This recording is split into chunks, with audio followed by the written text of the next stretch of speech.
Here, let me show you how that works." The hitchhiker turned around. "Thank you for stopping. It is my lucky day. I've been standing here only 1 hour." Frank stopped in his tracks. He was staring at a short-haired, slim, and very attractive young woman, and with a French accent to boot. Good. I came along. Why don't you go settle in? I'll take care of your bike." He took his time doing that while she climbed into the passenger seat, her bicycle pannier bags slung over one suntanned shoulder. Now what? Once more behind the wheel, he eased the camper into gear. Wondering what to say, he settled for the obvious. "Where are you headed?" "To Gerlach." "Where's that?" "It is north of Reno. And you?" "Silverlode." "Ah, so perfect. I can fix much on my bike on my own, but I cannot straighten a wheel rim. And I have not enough extra spokes.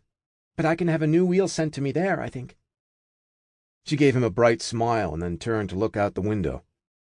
They drove on in silence. Frank's hopes for a pleasant spell of daydreaming now dashed. Instead, he was painfully conscious of his younger passenger as he drove on, eyes on the road, but distracted by the image of her dark, long-lashed, glittering eyes. He also recalled short, black, wind-blown hair, warm, sun-tanned skin, and cheekbones that inspired him to wax metaphorical, cheekbones like the vaults of a Gothic cathedral. He felt briefly pleased with that, and then foolish. He wondered how old she was.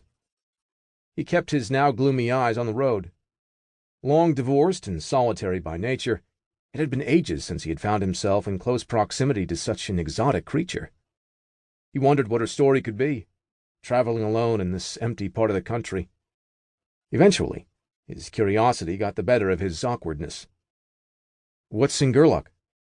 "The Burning Man Festival. Perhaps you have heard of it?" "Yes, I have." Which was true, but he hadn't heard much. All he knew was that every year tens of thousands of latter-day hippies and countercultural types descended for some unimaginable reason on a sun-blasted salt flat in Nevada to build a temporary psychedelic city dominated by an enormous, vaguely humanoid statue.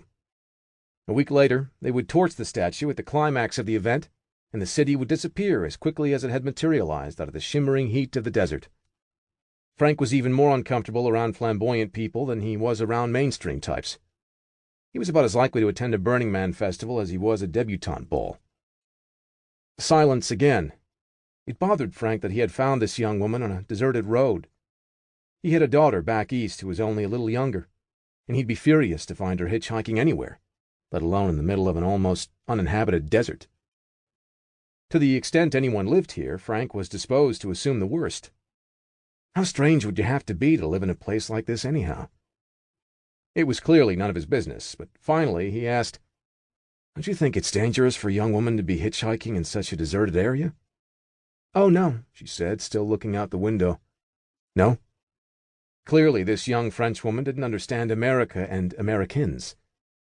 "Well, you're wrong, let me assure you." "I think not. But in any case, I do not worry," she said, fumbling for something in the pannier bags at her feet. Surprised, Frank stumbled over how to explain something he thought was obvious to an attractive young woman he did not know who was not a native English speaker. "Well, what would you do if someone picked you up and tried to force his attentions on you?" She laughed. "Shoot him." Frank turned to her in surprise. Arms crossed, she had a playful smile on her face and a small gun in her hand. The gun was pointed at his head. She waggled its barrel back and forth and silently mouthed the word, "Bang."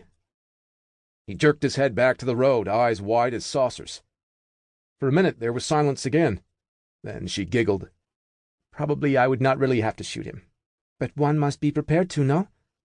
She slipped the gun into a pocket and returned to looking out the window. Frank decided that he had exhausted his conversational skills as well as his need to know anything more. He wondered how much longer it would take to get to Silverlode. A half-hour later, his passenger abruptly became talkative. "My name is Josette," she said. "And what is yours?" "Frank," he offered after a pause. "You are on vacation, yes?" "Not really. I'm writing a book." Frank tried to sound nonchalant in the way he imagined a famous author might. "A book? But that is so interesting." She looked around the inside of the camper. "This is a very impressive vehicle, if I may ask."